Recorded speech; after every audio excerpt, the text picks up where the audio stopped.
Yes, YouTube. New haircut. Hello, I'm Father Richard Springer. I'm the rector of this church, St George in the East here in Shadwell. So if you're rector, does that mean there are other kind of daughter chapels around that you look after? So historically, this church did start other churches. This was a much bigger parish than it is today.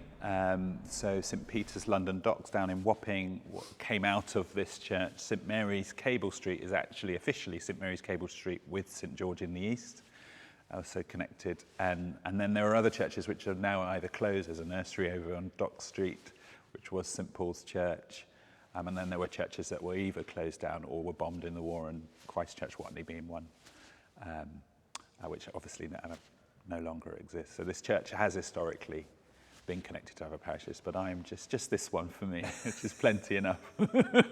When I cycled past here, I had no idea what happened inside. So can you just tell me a little bit of what you know about the history and go back as early as you can? Yeah, they're probably better experts than me, but I've got some practice in the last few years of people wandering in, expecting to find an 18th century church, grand church inside, which is what it was originally built and designed as by Nicholas Hawksmoor in 1729 when it opened, with adaptations over the years up until the Second World War, when this church in 1941 was hit in the East End Blitz with a direct hit with, the mortar came down and the fire went up and burnt out the inside of the church, blew the church from the inside. But the original four walls of this church survived. Were so robust. So robust, yes. Including the tower, but the inside was blown out. So for a few years, there was a prefab put inside. It was known as St George in the Ruins at that time, the church. People would come in through the main doors, as they always had, to a destroyed interior with a prefab hut, like an old school tin hut. And in 1964, we got this interior designed by Arthur Bailey. One of the main things they did, or the grandest thing in a sense, to match the apse which did survive up here, is this huge west window and the creation of a courtyard. So the church, the church itself inside is slightly smaller, the worshipping space, than it would have been. Yes, and I guess a concrete decision was made not to put any stained glass in there. Yes. Which has meant it's incredibly light in here. It's beautifully light. We get lots of natural light. There's no lights on in here now, but you don't need them because there's so much light pouring in. Yeah. On a very gloomy day. On what is a gloomy December day, exactly. And so we get lots of natural light, which is lovely. And in the summer, you get the sunbeams coming in from both sides. That's beautiful. That made it, as did the mosaics. Really? They're also from... They're not from the 70s. I don't think the mosaics... This is where my... Or just my memory probably... In fact, I'm pretty sure the mosaics are not 1729. Okay. I'm pretty sure. But they're pre-war. But they're pre-war? Yeah. I think I know what most of them are. I don't know what all of them are. So you've got Jesus being baptised by John the Baptist, Jesus in the garden the night before he dies. Oh, that's the Garden of Gethsemane. Who's the guy sleeping? Well, they were all asleep, weren't they? Oh, could it be anyone? Okay. Jesus on the cross and his mother. Mary. Yes, that's right.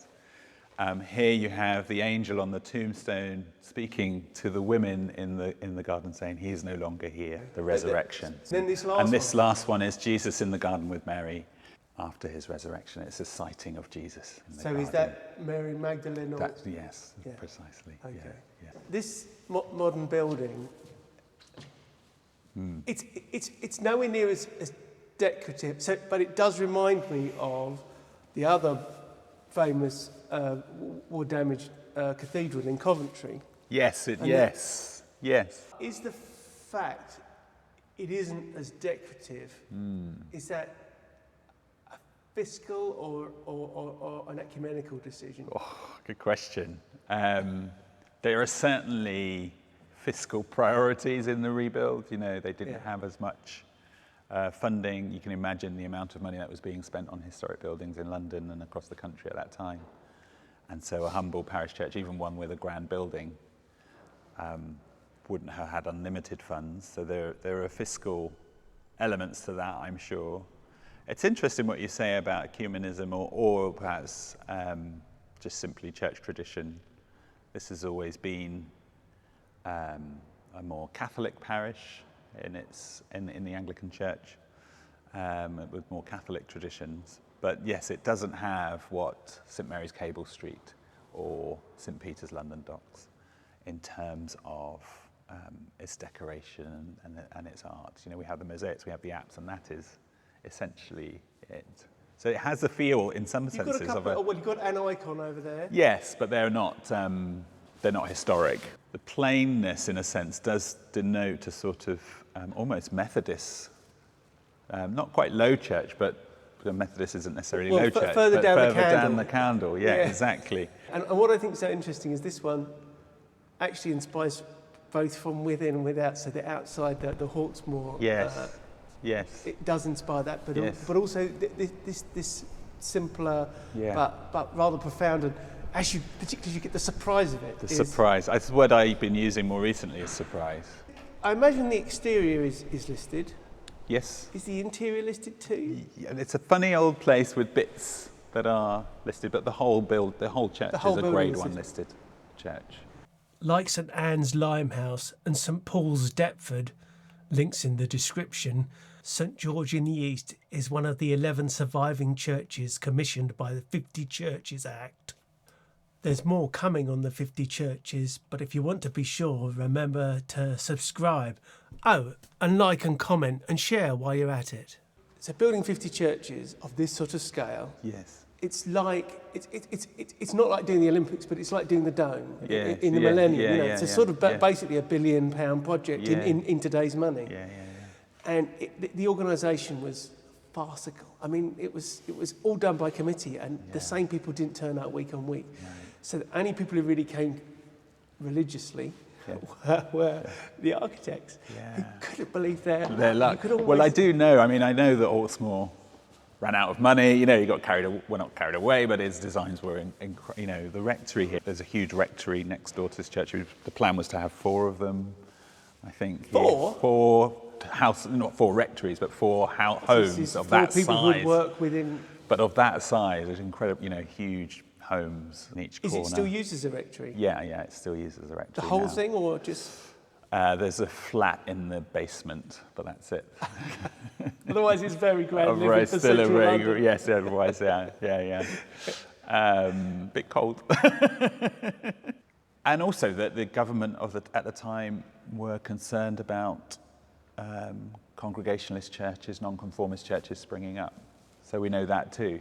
And so these churches were built in these monumental ways to say that this is where God resides, folks. This is where you're meant to be on Sunday morning, not in your homes or in small chapels. You know, in England, we are the established church is the church of worship. And so you have these kind of compelling, monumental, monstrous buildings to overwhelm and intimidate the people. So it's really funny you say that, because monstrous is a strong word for it. Yes, but yes. it definitely, But they it has definitely they do imply like banks and a certain authority. Yeah, better word, authority. Intimidatory is a good word too, I think. And do you think that was a problem ever, or Then, well, even now?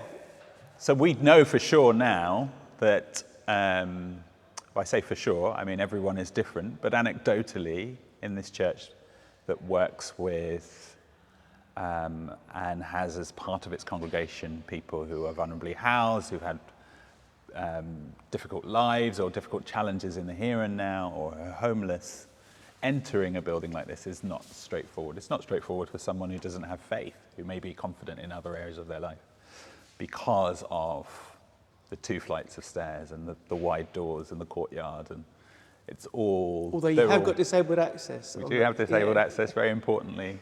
But there are these multiple thresholds that people have to cross. There's about 4 before you get here, which is a lot to ask of people. But it's also a much-loved building in this local community. In the park surrounding St George's is the mortuary where Elizabeth Stride, a victim of Jack the Ripper, was autopsied. The north entrance is on Cable Street, so called because ropes were made on this street. The British fascist movement died on Cable Street, though I don't think that guy was here. St George in the East was a centre for enforcement of the Poor Law Amendment Act of 1834, which forbade the right of outside relief to the poor, which means Inside relief was all there was, inside a workhouse. It's not hard to see this sacred space as an emblem of Britain. It's been squeezed through the sieve of recent history, in the centre of Dickens's Victorian brutalism, at the front line against fascism, literally blown to bits in the Blitz. It's emerged battered and reborn now, inclusive, open, plucky and austere. That surprise, I think, is the word of this, that you expect this grand perfection and actually there's something a bit more real inside. Yeah. I think that's the end of the episode. That's brilliant. Thank you so much, Alan. Brilliant.